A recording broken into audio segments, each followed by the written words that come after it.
vocês estão pensando assim, nossa, num curso de biologia marinha vai ter uma aula sobre riacho litorâneo, mas espera aí, é água doce, o que isso tem a ver com o ambiente marinho?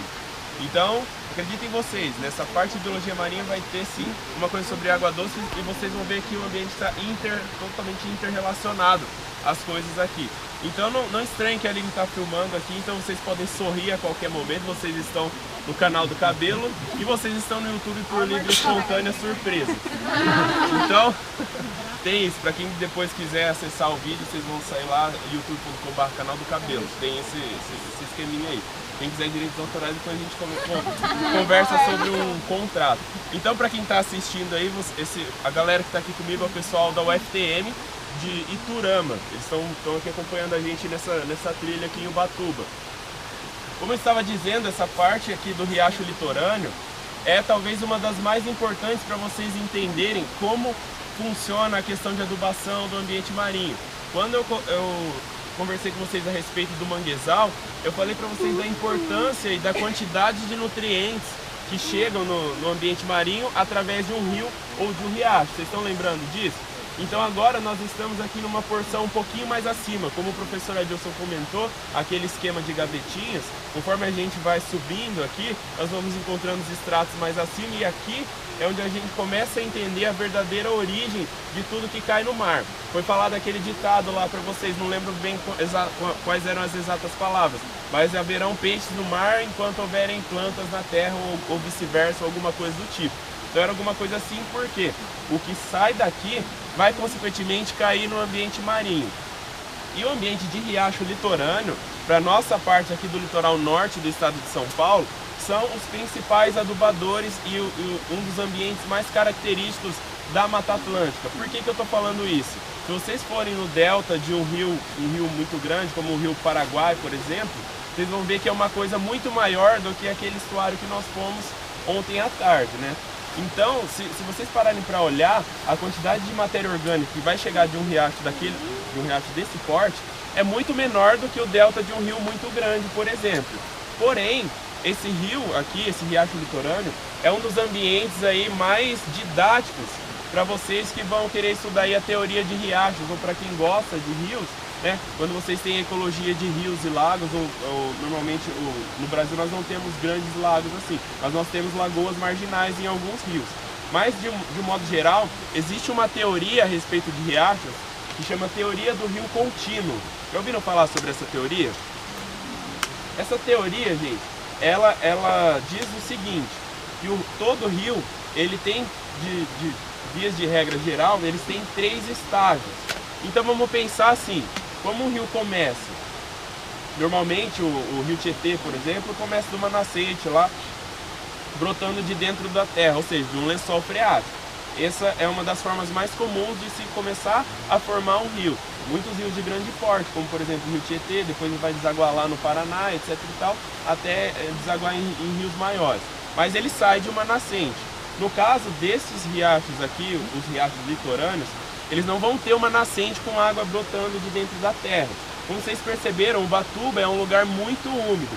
Isso aqui é uma floresta ombrófila, como a Aline comentou lá na parte de baixo. Então, o que é uma floresta ombrófila? Chove muito, não é? Então, essa água que vocês estão vendo correndo aqui atrás, elas são formadas diretamente por drenagem da Serra do Mar. Mas como? A umidade que vem do mar, ela condensa aqui na Serra do Mar e essa água, ela vai acumulando. Então vocês percebam que para um riacho litorâneo como esse, para que essa água consiga acumular, é necessário uma mata também. Uma coisa aqui não conseguiria sobreviver sem a outra. Porque se não tivesse a mata, não ia ter a sombra. Se não tivesse a sombra, a água da umidade que viria da Serra do Mar, ela iria evaporar, não teria condições de formar uma drenagem como essa aqui, abundante em água como essa que vocês estão vendo aqui atrás de mim. Então esses riachos, eles são formados por drenagem da Serra do Mar. Porém, na parte mais acima desse riacho, ele começa como qualquer outro rio, que tem características de ter uma largura mais fina e ser totalmente sombreado, pensando assim em um ambiente que ainda não foi mexido pelo homem. Então, por vias teóricas, seria assim o começo de todo o riacho. Então parece bastante razoável a gente propor que se eu tenho um riacho que ele tem uma largura pequena e a sombra cobre totalmente esse riacho, vocês concordam comigo que provavelmente não terá fotossíntese dentro do riacho, né? Parece razoável isso. Então, essa porção inicial do riacho ou de qualquer outro rio é chamado de rio heterotrófico. Então, pensem bem, eu falei que vão ter 3 estágios. Então, o primeiro estágio, que é a parte da nascente, é chamado de rio heterotrófico, ou riacho heterotrófico. Por que heterotrófico? Toda a base de cadeia que vai ter ali, eu estou falando só na parte dentro d'água, não sem contar as matas em volta. Então, a base de cadeia dentro do rio vai ser heterotrófica. Então, os animais que estiverem ali serão animais que vão estar se alimentando principalmente de coisas que caem na água proveniente da mata. Então a fonte de alimento nessa parte do riacho, ela é uma fonte alóctone. Então uma fonte alóctone é algo que vem de fora, ou seja, folha, galho que cai dentro desse riacho, terão animais aí e normalmente serão insetos que são particionadores de partículas. Então eles vão particionar esse primeiro material aí que vem do riacho. E é lógico, a partir do momento que acumulou a água aí, esse primeiro curso d'água, ele vai encontrando com outros cursos d'água e consequentemente vai aumentando a sua largura. Isso leva a 2 consequências principais.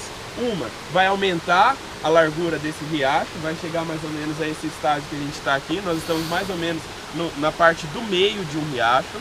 E uma outra consequência é que quando você tem água correndo em cima de rocha, acontece o que nós chamamos de erosão. Então a erosão vai quebrando a rocha, a água vem descendo ao longo de muitos anos, descendo a Serra do Mar e ela vai erodindo essa rocha.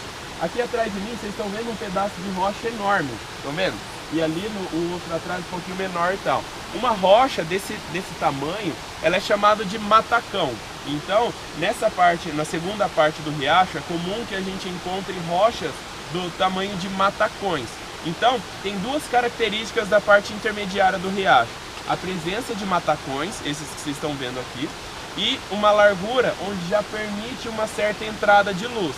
Nesse ponto, a quantidade de matéria orgânica ainda não é tão grande, certo? É pouca coisa que vem daquela primeira parte do riacho que chega até aqui.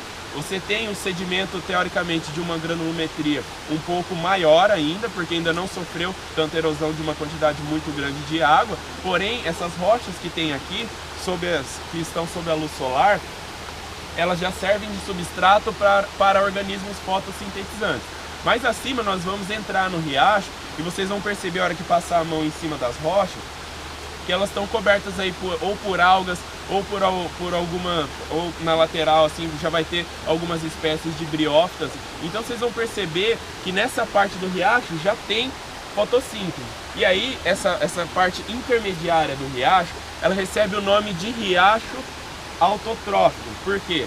Nesse caso, a base de cadeia, eu já tenho animais que são raspadores de alga, então a fotossíntese já começa a agir de forma significativa nessa base do riacho. Então eu já tenho algas em cima das rochas, eu já posso ter até macrófitas dentro da água. Então a fotossíntese seria, no caso, a principal fonte de alimento para os organismos que vivem aqui nessa região do riacho. Agora outra característica interessante que a gente já começa a perceber a partir dessa característica também. Eu falei para vocês que a água, ela vai erodindo as rochas, certo? Então imagina uma rocha lisa, a água passando em cima de uma rocha lisa. De tanto ela passar ali em cima, ela vai acabar formando uma fenda na rocha, pela erosão. Existem determinados tipos de rocha que sofrem erosão mais rápido ou mais devagar, mas por vias de regra vai formando uma fenda. Quando essa fenda ela já está muito grande, aí a água começa a passar assim pela parte de baixo das fendas, então ela vai erodindo principalmente na vertical, mas também um pouco na horizontal, assim para os lados. Chega um momento em que essas rochas que estão na lateral, elas quebram e caem para dentro do riacho. E aí formam os matacões, que são essas rochas maiores que vocês estão vendo. Elas são, na verdade, as primeiras rochas que se quebram no processo de erosão, formam os matacões. E lógico, o processo de erosão ele é contínuo. Então é natural que quando esse grão, essa rocha, ela está erodida a um tamanho em que a água consegue levar, ela vai carregar esse pedaço de rocha até essa rocha acumular em algum lugar. Então quando elas vão se acumulando, aqui nessa parte onde eu tenho essa corredeira um pouco mais forte, é um local onde acumula umas rochas um pouco maiores. Então a água nesse ponto só conseguiu carregar essas rochas até aqui. No momento que carregou até aqui, elas funcionam como uma barreira. E daí essa barreira, antes dessas rochas, forma o que a gente chama de remanso. Então ali atrás a gente tem um local onde a água é um pouco mais parada que é chamado de remanso. Então uma característica do riacho litorâneo é que ele vem como se fosse uma escadinha. Você tem um remanso, uma corredeira, aí acumula as rochas nessa corredeira, aí tem um remanso, porque acumulou rocha aqui na outra frente, aí depois tem outra corredeira, um remanso, forma uma escadinha mesmo, é como se ele fosse formado em degraus. Então vocês vão perceber o seguinte, na área do remanso, onde a água ela corre mais devagar, vocês vão encontrar grãos de areia. Na onde a gente vai entrar na água lá em cima, vocês vão estar pisando em areia. Porque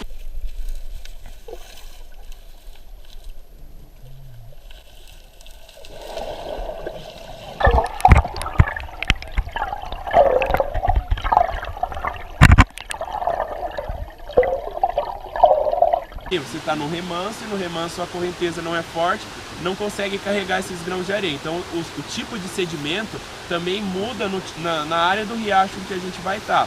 Então, em um lugar onde eu tenho uma área de corredeiras, é natural que a gente encontre animais que vão estar escondidos entre as rochas. Algumas espécies de camarão, por exemplo, alguns camarões de água doce do gênero Atia, a gente consegue encontrar levantando essas rochas aqui. Então eles ficam escondidos entre as rochas e capturando animais, matéria que tiver em suspensão. Esses camarões, eles têm um tufo de cerdas assim na ponta dos quelípodos. Então eles usam essas cerdas para ir capturando matéria orgânica. Então eles estão posicionados e estão adaptados para habitar essa região aqui de corredeiras.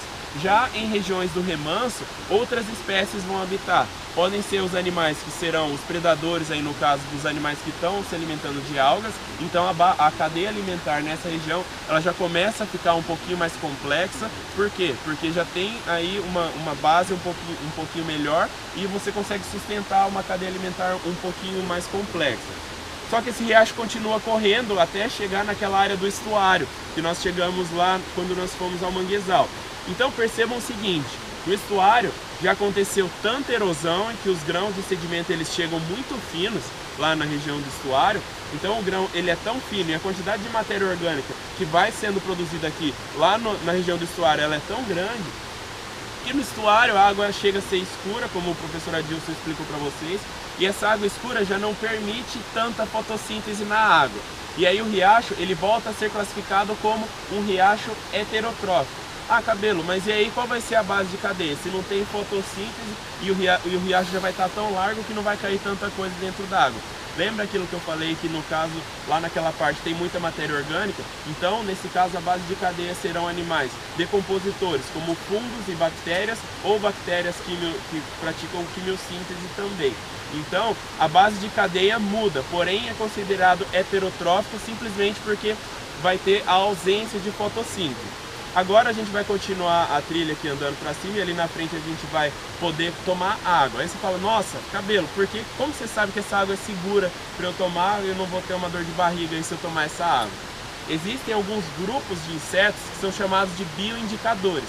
Se a gente achar alguns ali, eu vou mostrar para vocês, mas eu sei que tem. Então, normalmente a gente grava essa sigla, EPT. EPT significa Ephemeroptera, Plecoptera e Tricoptera. Então, os tricópteros, eles são bastante abundantes naquela região. São animaizinhos que parecem escafópodes. Se a gente tiver uma zoologia de bivalve, tem um grupo de bivalve que chama escafópodo. Então, esses insetos, eles produzem tipo uma espécie de um casulo, onde eles ficam dentro. Parece um canudinho, assim, pequenininho, pretinho. Eles moram praticamente a fase larval toda lá dentro daquele coisa que eles constroem. Alguma galera usa para fazer biojoia e tudo mais, pega o casulinho deles e usa para fazer biojoia. Porém, é um animal que está adaptado para viver em cima dessa rocha, se alimentando das algas que ficam em cima dessas rochas.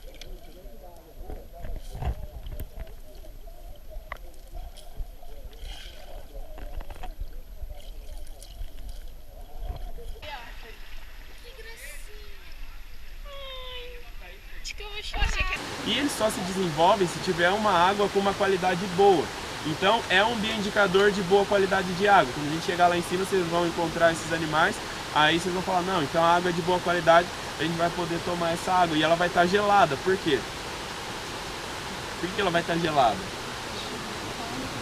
Exatamente, por sombra, ou seja, ela vem praticamente correndo na sombra e o fato de ter corredeira, ela está constantemente em contato com o ar, faz com que ela perca calor muito fácil e não ganhe calor porque está o tempo todo na sombra. Então parece mais ou menos óbvio, mas é por isso, vocês vão estar entrando numa água e vocês vão estar com o corpo aí quase parando, mas eu acho que vocês não podem deixar de entrar na água, simplesmente porque é um dos locais mais bonitos que eu acho que vocês vão ver aqui nesse curso. Eu sou suspeito para falar de água doce, acho que minha paixão são os animais de água doce. Então eu sou um pouco suspeito, mas toda vez que eu chego ali, embora eu saiba que eu vou sair morrendo de frio e o meu organismo quase parando, eu não deixo de entrar na água quando eu chego ali, porque é um ambiente que eu me sinto bem. E eu acho que assim, qualquer pessoal que chega num ambiente como esse, eu acho que é impossível você chegar e falar assim, nossa, que coisa feia. Eu acho que não vai ter ninguém. Eu corto a mão da Aline se alguém entrar. Isso é um lugar feio. Tá meio bem chato. Beleza, gente? Então vamos continuar aí.